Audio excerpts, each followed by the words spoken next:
ഇവാഞ്ചലിയും അനുദിന സുവിശേഷ വിചിന്തനം. അഷ്ടദിനങ്ങൾ തിങ്കളാഴ്ച. വിശുദ്ധ മത്തായി എഴുതിയ സുവിശേഷം 28 അധ്യായം 8 മുതൽ 15 വരെയുള്ള വാക്യങ്ങൾ. ഉദ്ധിതനായ ക്രിസ്തുവിൽ സ്നേഹം നിറഞ്ഞവരെ, ക്രിസ്തുവിൻ്റെ ഉയർപ്പിനു ശേഷം അവിടുന്ന് തന്നെ അനുഗമിച്ചിരുന്ന ചില സ്ത്രീകൾക്ക് പ്രത്യക്ഷപ്പെടുന്നതും അവർക്കൊരു പ്രത്യേക ദൗത്യം നൽകുന്നതുമായ വിവരണത്തോടു കൂടിയാണ് ഇന്നത്തെ സുവിശേഷം ആരംഭിക്കുന്നത്.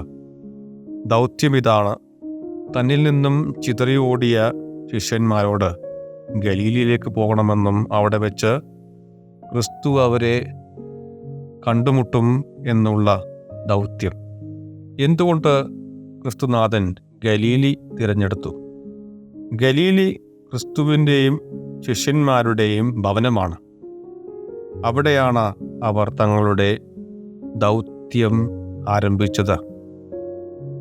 എല്ലാം അവസാനിച്ചു എന്ന് കരുതിയിരുന്ന ശിഷ്യന്മാരോട് ഒന്നും അവസാനിച്ചിട്ടില്ല, തിരിച്ചു പോവുക, ഭവനത്തിലേക്ക് പോവുക എന്നുള്ള സദ്വാർത്തയാണ് ക്രിസ്തുനാഥൻ ഇവിടെ പങ്കുവയ്ക്കുന്നത്. സ്നേഹം നിറഞ്ഞവരെ, ക്രിസ്തുവിൻ്റെ പുനരുദ്ധാനവും നമ്മെ പഠിപ്പിക്കുന്നത് ഈ സദ്വാർത്ത തന്നെയാണ്. ഒന്നും അവസാനിച്ചിട്ടില്ല, തിരിച്ചു പോവുക, ക്രിസ്തുവിൻ്റെ ഭവനത്തിലേക്ക് പോവുക. അവിടെ നമ്മൾ ക്രിസ്തുവിനെ കണ്ടുമുട്ടും. വീണ്ടും ആരംഭിക്കുവാൻ ക്രിസ്തുനാഥൻ നമുക്കൊരു അവസരം കൂടി നൽകുന്നു.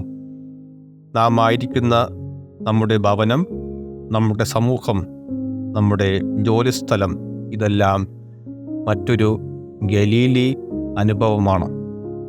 ക്രിസ്തുവിനെ വീണ്ടും കണ്ടുമുട്ടുവാനും ക്രിസ്തുവിനെ പ്രഘോഷിക്കുവാനും ഉദിതനായ കർത്താവ് നമ്മളെ സഹായിക്കട്ടെ. ആമേൻ.